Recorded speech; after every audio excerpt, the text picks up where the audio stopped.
Hello, welcome to my channel. I'm Tiffany, a retired librarian turned homeschool mom. And in this video, we're going to look at an interesting children's book. So, this is Grandpa Cacao, A Tale of Chocolate from Farm to Family. The author is Elizabeth Zunon. I think I'm pronouncing that correctly. So this is an interesting little story. Now, the author is both the author and the illustrator. So she created these images.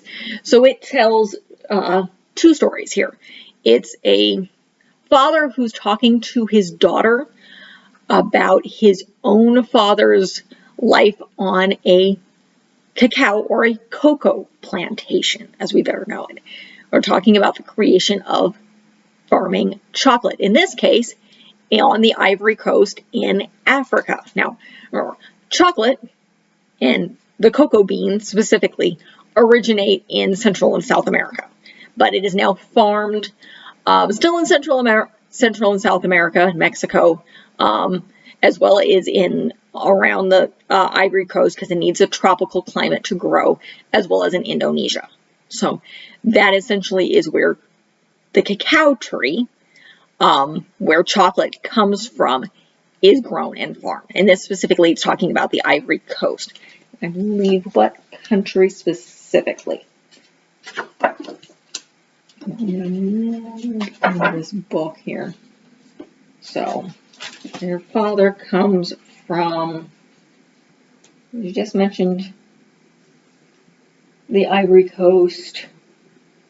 Now, this little girl lives in the United States. So, no, it just specifically mentions the Ivory Coast.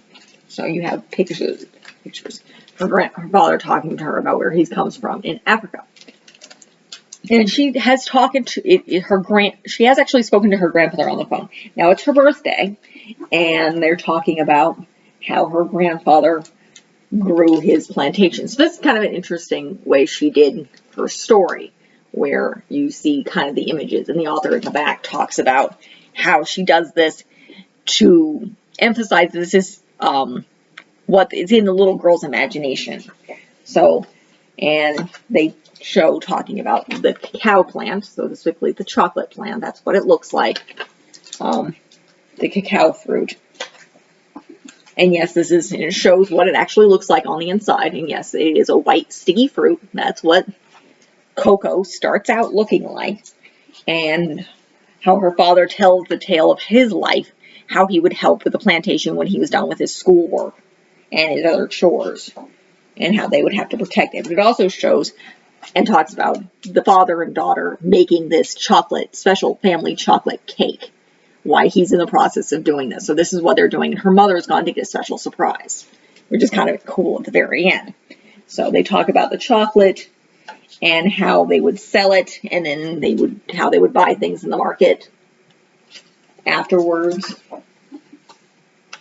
And you see her contrasted with her grandfather holding the bowl, and he's holding the basket of fruit,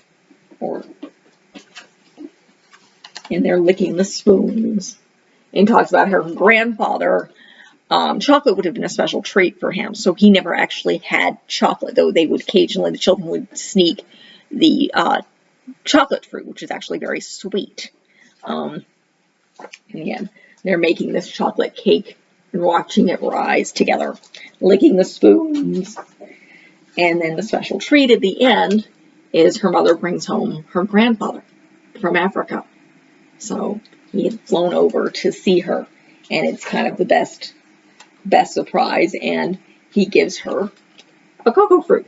Now, I do not know actually how logical that is. I doubt you'd actually be able to bring that into the country because of various different import laws. So we don't normally, you cannot actually bring fresh fruit without specifics into the country. But again, this is a very, very cute book. It's a great book. It's obviously African American, which is the reason I'm doing it in Black History Month. But it's also a good idea talking about if homeschooling families, my kind of target audience here, is talking about the creation of chocolate. She actually does, and there's more information in the back of this book, which I always love. So there's a bit of information. There's a recipe for that chocolate cake. But it talks about a little bit about chocolate. It talks about the realities of the cocoa trade and how there is known to be child labor involved, and how they're trying to stop it. She talks about her art, and it talks about the growth and the science of and the history of chocolate in the back of the book, and how it's created from the cocoa beans into chocolate. And then, of course, it gives this recipe for this chocolate cake at the very end. So it's a really, really good book.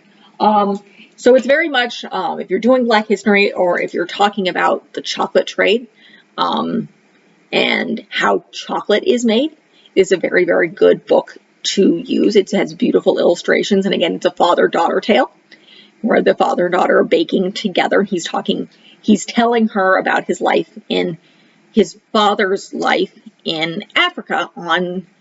His father owns a cacao plantation. So it's a very interesting book. It's very fun. It's illustrated very, very well, and very uniquely. So that's really it. The end of this video. So I really highly recommend this book. Age range. Trying to think here. Elementary. You could probably read it with a high schooler would probably find it interesting, but definitely elementary, even maybe middle school, depending on what you want to do. It's not so much reading level, it's interest level. So it's definitely an elementary school elementary age, because it's a picture book, and it could go up to 5th grade. I would probably read this with a 5th grader. They could probably read it themselves, because again, it's a really good tale and has some great information in the back about the history of cocoa. So great book. Highly recommended. It is almost 8 o'clock and we were out of town with family this weekend. So, and this is being filmed on a Monday. We drove down to see my in-laws. So, yes, tired. 2-hour drive back there. So, it's been a long couple days, nonetheless. So that's really it, the end of this video. If you like what you see, be sure to check out the rest of the channel. I do picture books like this. I do older books. I do both fun and educational media videos, be they films or YouTube channels when I'm specifically doing things. That is the cat. That would be Kendra. She is almost 13. By the time you see this, she will in fact be closing in on 14. Because I'm Kendra. She's cranky and old and annoying. And I love her to death because I brought her home with me from Romania when I was a Peace Corps volunteer. But that is a tale for another video. One of these days. We'll talk about Romania. But nonetheless, be sure to check the rest of the channel. Leave a positive comment if you have one. I have a bunch of stuff. By the time you guys see this, I'll have a huge range of videos of book reviews, film reviews, some travel stuff, some secular homeschooling stuff will be in there. It's coming. My daughter is just we're barely in the school age. She's entering. By the time you see this, she'll be in midway kind of through preschool. She'll be just about 3.5. So I lift this cat up before she steps on my tablet, steps on my computer screen.